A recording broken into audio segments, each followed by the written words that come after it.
Este es un tremendo pasaje que acabamos de leer, lleno de aliento, haciendo alusiones a promesas antiguas.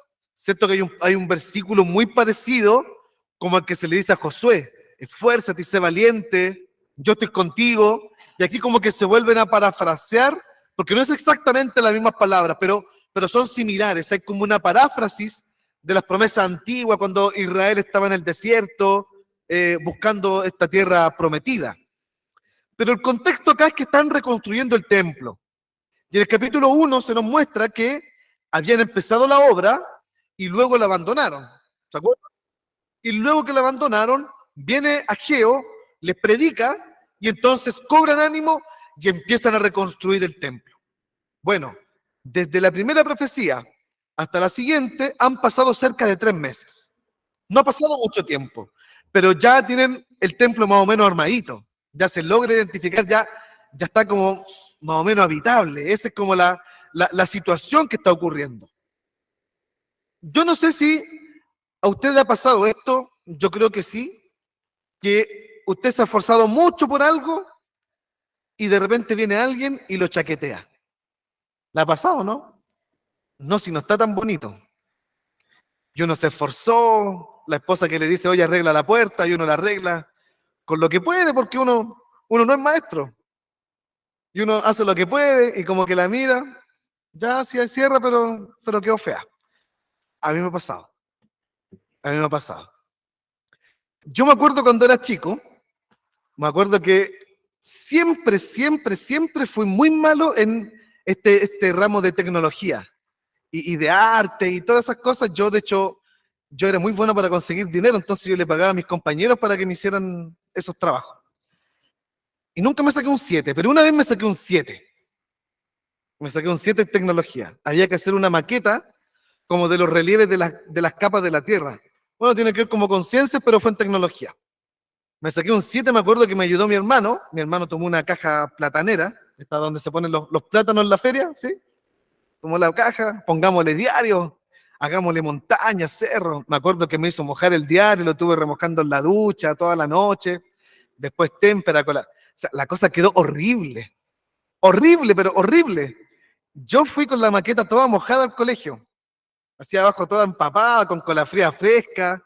No, horrible. Y mis compañeros llegaron con unas cosas, pero que parecían, no sé, de museo. Sí, pero perfecta, hasta con monito, así, una cosa maravillosa. Y yo empezaba a mirar las notas de mis compañeros, un 5. ¿Qué me va a esperar a mí? Porque ¿qué así? Mira la mugre. Y la profe va y me dice, un 7. Porque se nota que le usa usted. O sea, estaba fea. Yo sé que esto puede sonar un poco gracioso, pero es exactamente lo que está ocurriendo en el pasaje. Exactamente lo que está ocurriendo en el pasaje. Está la gente animosa, con todas las ganas de reconstruir el templo. El Señor le habló por medio de Ageo. Entonces vamos, echémosle para adelante. Tenemos que reconstruir el culto. Empiezan a amar el templo. Y viene gente y dice, pero está feo. No es como el anterior. Mira, ¿dónde está el oro? ¿Dónde está la plata? ¿Dónde están los utensilios preciosos que se usaban antes? ¿Dónde están esas molduras que tenía el templo de Salomón? Está hecho de madera. El templo completo era como de madera artesanada. ¿Se acuerda cuando hablamos de la madera artesanada? La mayor parte del templo estaba hecho de madera. El templo anterior era un templo mucho más lujoso. De hecho, los libros históricos nos cuentan que cuando Salomón inaugura el templo del Señor, dice que venían de otras regiones y se maravillaban por lo hermoso que era el templo, lo lujoso, lo glorioso que era el... Entonces, el templo nuevo, que estaban construyendo con todas las ganas, con pocos recursos, viene un grupo y dice, pero está feo, parece un cobertizo.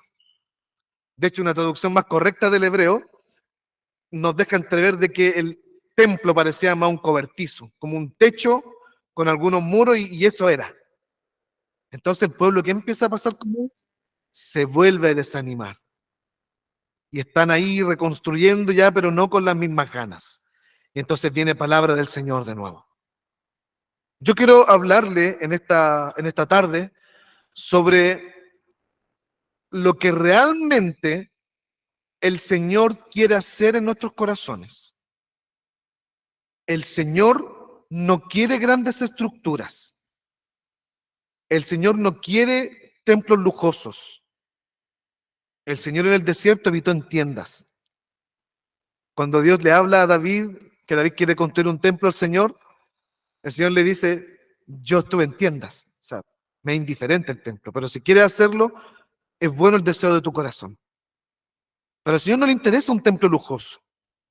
No le interesa que tengamos grandes comodidades acá.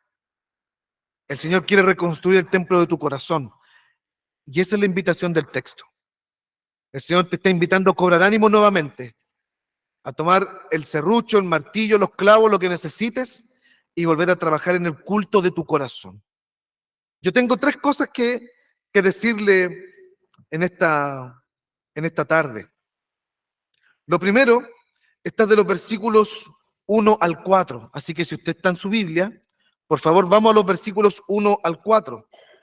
Dice, en el mes séptimo, a los 21 días del mes, ven, habían pasado cerca de 3 meses, vino la palabra de Jehová por medio del profeta Ageo diciendo, habla ahora Zorobabel, hijo de Salatiel, gobernador de Judá, de Josué, hijo de Josadac, sumo sacerdote, y al resto del pueblo diciendo, ¿quién ha quedado entre vosotros que haya visto esta casa en su gloria primera? ¿Y cómo la veis ahora? ¿No es ella como nada delante de vuestros ojos? Pues ahora, Zorobabel, esfuérzate, dice Jehová, esfuérzate también, Josué, hijo de Josadac, sumo sacerdote, y cobrad ánimo, pueblo todo de la tierra, dice Jehová, y trabajad, porque yo estoy con vosotros, dice Jehová de los ejércitos. El Señor no quiere un gran templo. El Señor desea anhelar en su pueblo, en medio de su pueblo. Ese es el primer punto. El Señor desea anhelar, desea habitar en tu corazón. Eso es lo que desea el Señor. La iglesia completa, la iglesia universal, es el templo del Señor. Trasciende los muros de la segunda iglesia. Trasciende el alto techo que tenemos. El templo del Señor es la iglesia universal. Y ahí habita en medio de su pueblo. Fíjese que empieza a hablarle a Zorobabel y a Josué, que eran los que comandaban más o menos esta cosa de la reconstrucción del templo.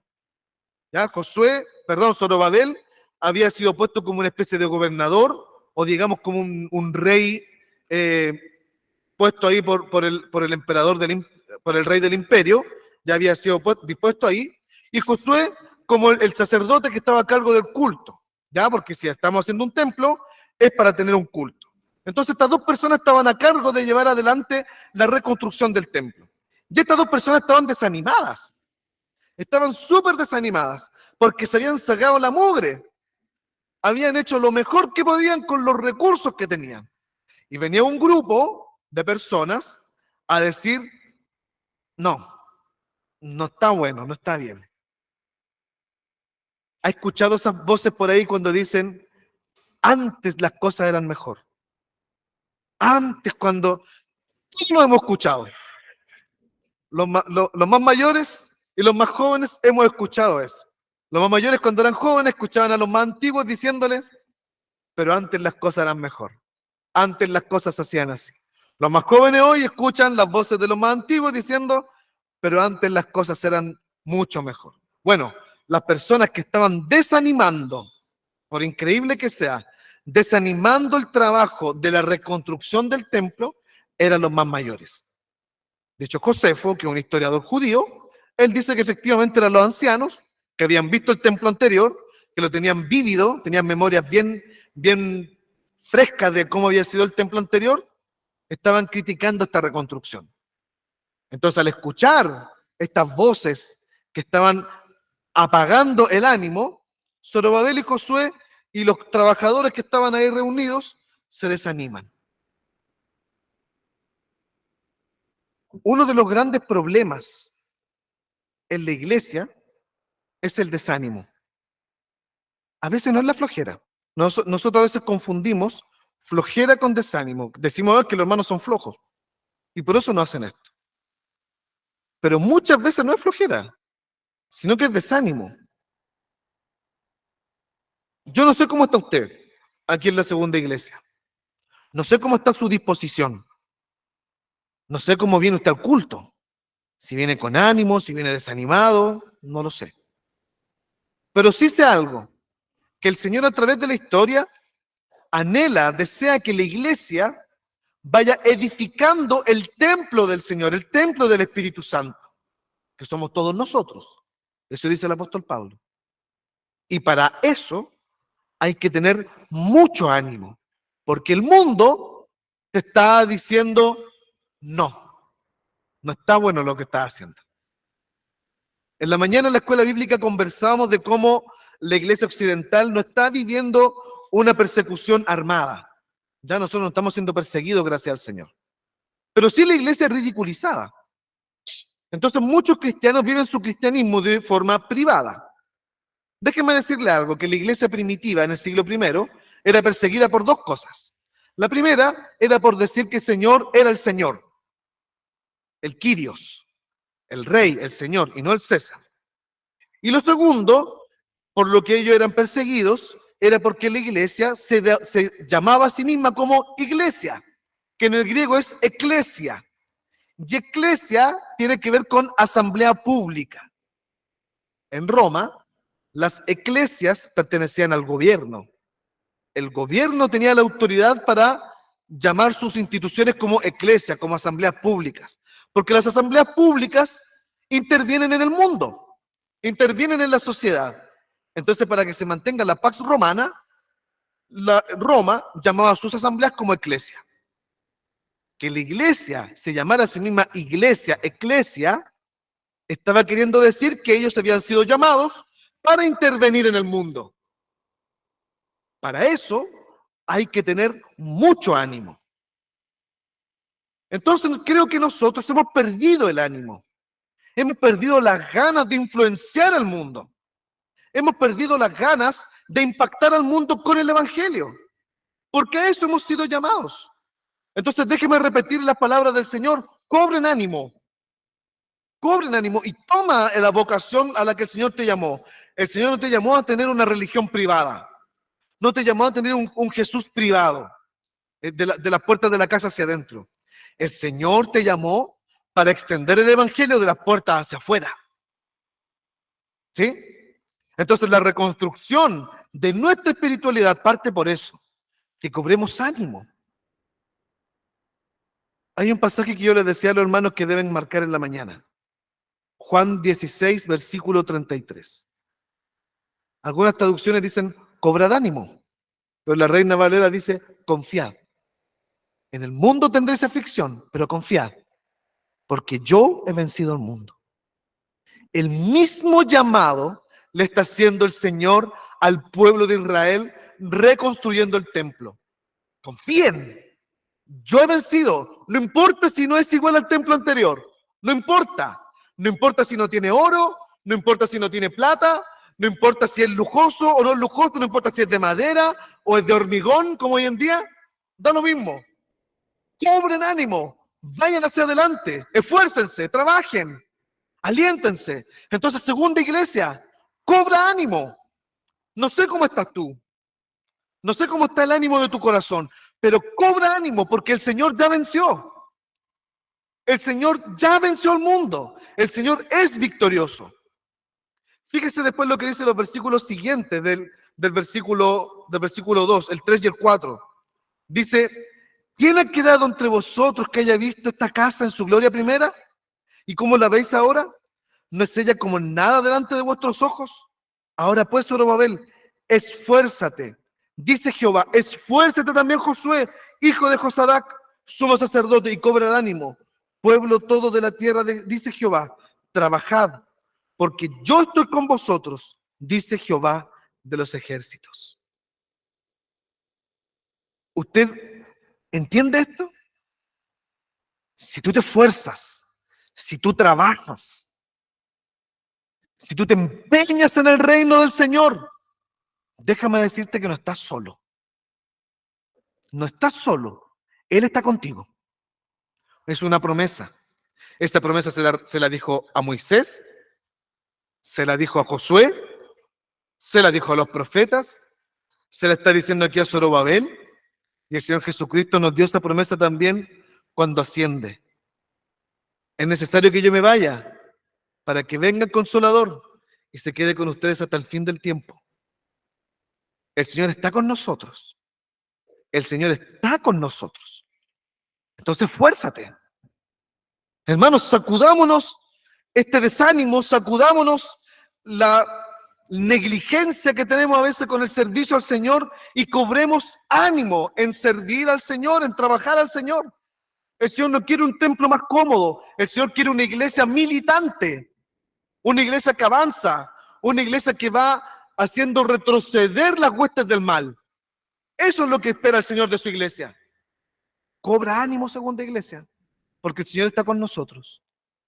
El Señor quiere habitar en su iglesia, no en este templo, en la iglesia. Y la iglesia somos tú y yo. Lo segundo es el versículo 5. Vaya a su Biblia y leamos el versículo 5, porque es muy importante el versículo 5. Fíjese lo que dice el versículo 5. Según el pacto que hice con vosotros cuando salisteis de Egipto, así mi espíritu estará en medio de vosotros. No temáis. El Señor está con nosotros. Y usted tiene que entender que eso es radical, que el Señor está con nosotros.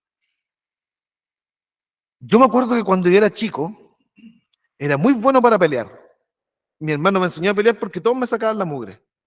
Entonces me enseñó a pelear, viendo películas de Jean-Claude Van Damme. Yo me crié Jean-Claude Van Damme cuando era chico. De hecho, tuve un accidente porque estiraba las piernas como Van Damme y, bueno, me tuvieron que llevar a la urgencia y todo. Pero me acuerdo que yo me envalentonaba para ir a pelear cuando alguien me decía algo ofensivo. Yo iba a pelear porque tenía a mis compañeros a mi espalda. Entonces, si pasaba algo, estaban los chiquillos atrás, éramos medios matones. No me enorgullezco de nada de eso.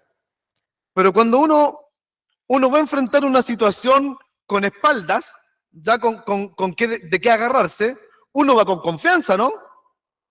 Uno va con autoridad. Cuando uno va a hacer alguna presentación y se ha preparado muy bien y uno ha investigado y tiene las citas por aquí y por allá, uno va con confianza, porque se preparó y uno va adelante a enfrentar la situación. El mundo es violento, hermanos. El mundo es muy violento. Y el mundo, por naturaleza, está en contra de la iglesia. Por eso la palabra del Señor dice que no podemos tener amistad con el mundo. O sea, no estoy queriendo decir que usted no tenga amigos que no son cristianos. Esa es otra cosa. Nosotros no podemos inmiscuirnos en las cosas del mundo porque el mundo busca que la iglesia tropiece, que la iglesia caiga. El mundo está contra la iglesia. Entonces el mundo es feroz. Y de una u otra forma el mundo busca comerse la iglesia. Porque es el trabajo que hace Satanás a través del mundo. Satanás quiere destruir la iglesia. ¿Sí? ¿Usted está consciente de eso? Porque esto es grave. Satanás es un enemigo muy fuerte, muy violento. La palabra del Señor nos insta tampoco a no tener en poco a Satanás. Satanás es un enemigo muy violento, muy fuerte. El Señor es mucho mayor, pero tenemos ese enemigo que es muy violento. Y este enemigo que es Satanás busca destruir todos los aspectos y áreas de la iglesia. Las familias, a los jóvenes, a los más pequeños, a los más adultos. De una u otra forma, Satanás busca hacernos caer, dudando, siendo negligentes, haciendo decaer nuestro ánimo. De una u otra forma, Satanás busca socavar a la iglesia. Y ese es nuestro enemigo. Pero fíjese que aquí el Señor le recuerda algo a Zorobabel, a Josué y al pueblo y se lo recuerda hoy a usted. Tú tienes unas espaldas muy anchas. No tengan miedo porque tienes unas espaldas muy anchas. ¿Y cuáles son esas espaldas? Dice, según el pacto que hice con vosotros. El pacto que hace el Señor son nuestras espaldas. El pacto que hizo el Señor con el pueblo, con su iglesia, es la espalda de la iglesia. Usted sabe que los pactos no se pueden romper, porque si alguien falla el pacto, el que falla el pacto debe morir. Entonces, fíjese lo que está diciéndonos acá el texto.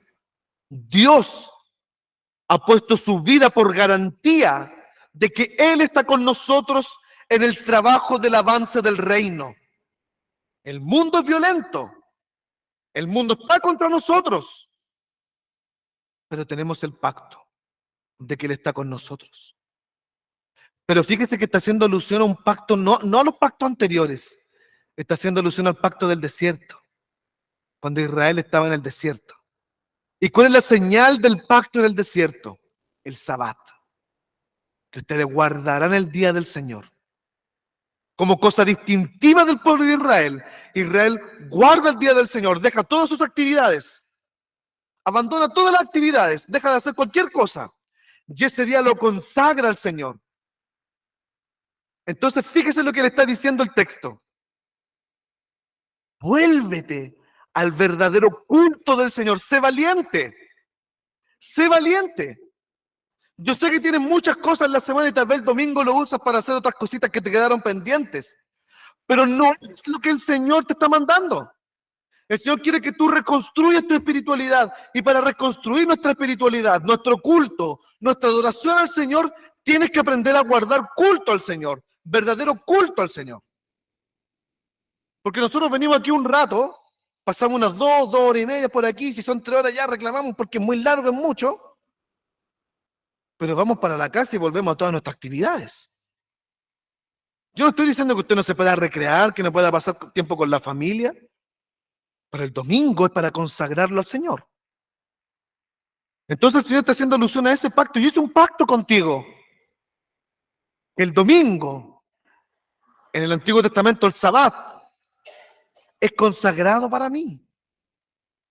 El Señor no quiere un templo cómodo. El Señor no quiere que pongamos aire acondicionado. El Señor no quiere que pongamos enchapes de oro en las bancas. El Señor no le interesa que no hayan quebrado el vitral afuera. No le interesa, se ve feo, pero no le importa al Señor. Al Señor le importa que el vitral de tu corazón no esté roto. Y sabes que los vitrales de nuestro corazón están todos apedreados por el mundo. Así como está el vitral de afuera, así están nuestros corazones. Porque no hemos entendido que hemos sido llamados para guardar culto al Señor. El propósito de tu vida es guardar culto al Señor. Yo sé que esto tal vez no es muy relevante para ti, pero es el propósito de tu vida. Fíjese que toda la semana tiene que ser un culto al Señor. Y el domingo es la corona de la semana. Tú coronas tu semana con un culto comunitario, porque toda la semana tú tuviste culto al Señor. Tú existes para guardar culto al Señor. Por eso el Señor está haciendo alusión a eso. Da lo mismo como esté el templo. Pueblo, da lo mismo como esté. Da lo mismo si su gloria no es igual al templo anterior. No importa. Recuerden el pacto. Ustedes han sido llamados para glorificarme. Ustedes han sido llamados para bendecirme, para dar lo mejor de ustedes. A eso han sido llamados. Entonces despertemos, iglesia. Despertemos. Tenemos una espalda muy ancha que son el pacto del Señor. Y si tú te esfuerzas, yo sé que tu semana es pesada, si tú te esfuerzas, el Señor va a estar contigo. Pero el domingo conságralo al Señor. Conságralo al Señor. Hoy tenemos un bonito número, pero faltan muchos. Faltan muchos. Llama a esos que no están acá. Diles, es un pecado horrible que tú no estés acá. Porque eso es. Es un pecado horrible que tú no estés aquí. Cuarto mandamiento. Guardarás el día del Señor. Es un pecado horrible no guardar el día del Señor. Y lo hemos relativizado. La cultura lo ha relativizado. No caigas en esa mentira. Porque este pasaje básicamente se trata de eso. La reconstrucción del templo se trata de guardar el día del Señor. No tiene otro propósito que la gente pueda guardar el día del Señor. Y ya con esto voy terminando, que es lo más importante del texto. en la guinda de la torta del texto, que son los versículos finales del 6 al 9. Fíjese lo que dice, y ojalá usted lo subraye, lo enmarque en las puertas, lo mande a imprimir, no sé, haga algo con esta parte. Dice, porque así dice Jehová de los ejércitos, de aquí a poco yo haré temblar los cielos y la tierra, el mar y la tierra seca. Y haré temblar a todas las naciones, y vendrá el deseado de todas las naciones, y llenaré de gloria esta casa, ha dicho Jehová de los ejércitos. Mía es la plata, mío es el oro, dice Jehová de los ejércitos. La gloria postrera que está de esta casa será mayor que la primera, ha dicho Jehová de los ejércitos. Y daré paz en este lugar, dice Jehová de los ejércitos. A la vista humana, eso no pasó, porque el segundo templo no fue tan lujoso como el primero, nunca. No ocurrió, pero en realidad sí ocurrió. En el templo primero se circuncidaron muchos reyes y se presentaron ahí al octavo día, como manda la ley. Los hijos de los reyes de Judá fueron circuncidados todos en el templo por el sacerdote y fueron consagrados al Señor. Y así a través de la historia. Y si usted lee el libro de los reyes, la Biblia nos dice que hubieron reyes buenos, bueno, entre comillas, y reyes que hicieron lo malo a los ojos del Señor. Algunos reyes que tuvieron reinos prósperos y otros reyes que es mejor olvidarlos, que están ahí. Reyes que destruyeron la idolatría y reyes que trajeron idolatría. Los reyes del primer templo. Pero ocurre algo que transforma el mundo en el segundo templo. En ese templo que no era tan lujoso. Ese templo que no era tan grande como el anterior. Que no tenía tanto esplendor. Dice la Biblia, en Lucas, que cuando nace el Señor Jesucristo, ¿dónde es llevado? Al templo. Y hay un anciano, que no es el sumo sacerdote, porque los reyes eran circuncidados por el sumo sacerdote, no el sacerdote, el sumo sacerdote, la autoridad máxima del templo. Pero en el segundo templo, el que bendice al Señor Jesucristo es un anciano, es Simeón. Dice un anciano piadoso, no nos menciona si era sacerdote, si era una persona importante dentro de la comunidad. No dice que era un anciano que aguardaba la venida del Señor. Y dice que lo toma en brazos y bendice al Señor. La gloria del segundo templo no se trata de lujos. La gloria del segundo templo está en la humildad. En nuestro Señor que nace en un pesebre y no en una clínica. Nuestro Señor que es circuncidado en un templo que no tuvo la gloria del primer templo y que fue bendecido por una persona que no tiene ninguna relevancia política ni religiosa, que es Simeón.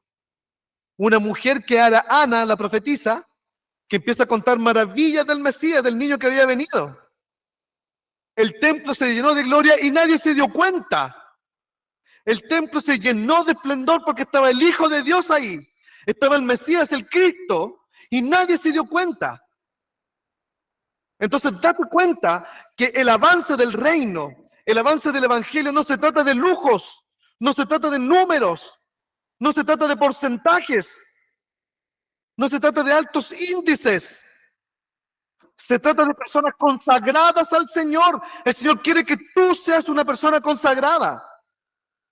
El Señor Jesucristo no estuvo en los brazos del sumo sacerdote porque el sumo sacerdote estaba lejos de Dios, muy lejos de Dios. Eso nos cuenta la historia. La orden sacerdotal estaba toda corrompida. ¿Quién bendice al Señor Jesucristo entonces? Un hombre piadoso, un hombre consagrado. Él toma al Salvador del mundo en sus brazos, llamado Simeón, y lo bendice. El Señor no quiere una iglesia gloriosa en lo estético. Al Señor le da lo mismo si compramos al lado o no compramos al lado. Gloria al Señor porque no compramos. Da lo mismo si quedamos chicos con los estacionamientos. El Señor quiere que esta iglesia esté llena de gente consagrada. Llena de gente consagrada. Y fíjese que el texto dice algo mucho más escandaloso. porque el templo se llenó de gloria, porque el Señor Jesucristo estuvo en ese templo, fue bendecido en ese templo. Dice, fíjese lo que dice el pasaje, versículo 7, haré temblar a todas las naciones y vendrá el deseado de todas las naciones y llenaré de gloria esta casa, ha dicho Jehová de los ejércitos. ¿Sabe que esto de verdad que es revolucionario? Porque la palabra temblar no es correcta. La palabra correcta es sacudir. Pero sacudir así como cuando usted sacude esas cositas de la nieve y que uno ve la nieve caer. Esas cositas que aquí en Chile nunca vamos a ver nieve en Navidad, pero igual cuando en Navidad compramos y las ponemos al lado del arbolito. Sacudir. Y cuando uno sacude algo, ¿qué pasa? Se desordena, ¿no? Como que queda la escoba. Imagínense un terremoto aquí, nos sacudimos, no queda nadie, quedo hablando solo. Lo que está transmitiendo el texto es que este temblar o sacudir quiere decir, voy a venir a desordenar. Lo que ustedes tienen establecido como estándares, yo lo voy a zamarrear y se va a invertir y se va a dar vuelta todo. Y eso es lo que nos dice Lucas. Jesús nace en un pesebre. Jesús es visitado por pastores. Yo no sé si usted entiende esto. Pero ¿cómo se le ocurre que un rey va a nacer en un pesebre donde los animales hacen sus necesidades? ¿Cómo? Un pobre, un hijo de un delincuente nacería ahí. Porque el Evangelio de Lucas es muy sutil en decirnos que no se halló lugar para él. Los mejores comentaristas bíblicos dicen que no se halló lugar para él porque algunos sabían de los rumores que había de María. ¿Cuáles eran los rumores de María? Que había pecado, ¿no? Andaban algunos diciendo esto. El texto nunca dice que Belén estaba lleno, repleto y que no había lugar. Dice que para ellos particularmente no había lugar. Los mejores comentaristas bíblicos dicen que el Señor Jesucristo no le dieron lugar por la marginación de la que él fue marcado. Y por eso fue llevado a un pesebre. ¿Se da cuenta que el Señor viene a sacudir los estándares? Todo lo que tenemos establecido como correcto, lo viene a dar vuelta. Visitado por pastores. Hermanos, en el siglo I ser pastor es una de las actividades más bajas que puede haber. Los pastores eran catalogados casi como delincuentes. Yo no en la historia de los niños no los veo los pastores así como tiernos con la ovejita. No, eran hombres violentos que estaban dispuestos a matar. Se tenían que proteger las ovejas. Israel era muy oprimida por los impuestos. Entonces, aquí era sálvese quien pueda. Acuérdense que el Señor Jesucristo le dice a los apóstoles, vayan a otras ciudades y vayan sin espada y con una capa. ¿Por qué sin espada? ¿No le ha llamado la atención eso? ¿Por qué tenían que ir sin espada? Porque los caminos eran, como decimos aquí en Chile, eran brígidos, eran violentos. Era muy peligroso andar ahí en los caminos en Israel, muy peligroso. Bueno, los pastores tenían que ser hombres violentos porque tenían que defender los rebaños y un corderito era bien caro, era algo muy caro, muy lujoso.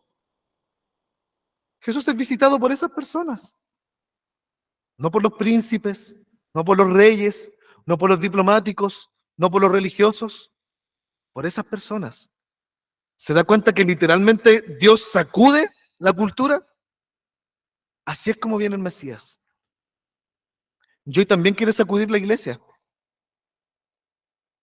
Y tú deberías sentirte sacudido. ¿No les llama la atención que la iglesia hoy no es perseguida? ¿Nosotros aquí en Chile? ¿No les llama la atención que la iglesia no es ninguna amenaza? ¿No le incomoda eso? ¿No le incomoda que la iglesia hoy no tiene ninguna relevancia en la sociedad? ¿No le incomoda? Porque nos preocupamos por tener templos lujosos, grandes equipos de música. Nos preocupamos de que el reino avance. Cuando fuera hay gente que está sufriendo, hay gente que necesita el evangelio, hay gente que realmente lo está pasando mal. En este momento hay niños que están siendo maltratados, violados, aquí en Chile. En este momento hay mujeres que están siendo golpeadas por un hombre que no conoce a Cristo. En este momento hay vidas que se están siendo consumidas por la drogadicción, pero estamos preocupados de que el templo esté bonito. Tenemos que ser sacudidos. Tenemos que ser sacudidos por el Señor. Necesitamos que el Señor nos sacuda, porque no es a lo que el Señor nos ha llamado. El deseo de las naciones ya vino. El deseo de las naciones sacudió a Israel. Que el Señor nos sacuda a nosotros también. Que nos sacuda. Porque todos nuestros recursos tienen que ser invertidos para el reino. No aquí. Para el reino. Para la extensión del reino. Para aquel que está golpeando a su esposa en este momento, sea transformado, se arrepienta y reconozca al Señor Jesucristo como su Señor. Aquella mujer, esa joven que no valora su cuerpo, ya han dado con uno y con otro, que reconozca a Jesucristo como su Señor. Aquel joven que está drogándose en este momento, que se arrepiente y reconozca a Jesús como su Señor. Pero no llegamos a ellos porque no estamos invirtiendo en ellos. Tenemos que ser sacudidos. Porque lo que el pasaje nos menciona ya ocurrió. El deseado de las naciones vino. Vino. ¿Y sabe qué? Toda potestad le ha sido dada en los cielos y en la tierra. Por tanto, vayan. ¿De qué tenemos miedo? Si Él tiene toda potestad y toda autoridad. Seamos valientes en extender el reino del Señor y no nuestros pequeños reinos. Oremos al Señor. Padre Celestial, queremos pedirte perdón. Queremos pedirte perdón, Señor, porque hemos visto tu iglesia con ojos humanos. Queremos pedirte perdón porque nos hemos preocupado tanto tiempo de estar cómodos. Nos hemos preocupado tanto tiempo de tener un templo lujoso, con los pocos recursos que tenemos. Pero los pocos recursos que tenemos son para tu reino, para que el que no te conoce te conozca, para el que está perdido sea encontrado por ti. Perdónanos, Señor, porque hemos mal invertido nuestras vidas. Perdónanos porque hemos perdido el foco. A ti no te interesa una gran estructura, así como le dijiste a este templo, al templo segundo. Tú quieres personas consagradas. Tú no quieres grandes estrategias. No te importa si vamos a grandes congresos de plantaciones o revitalizaciones.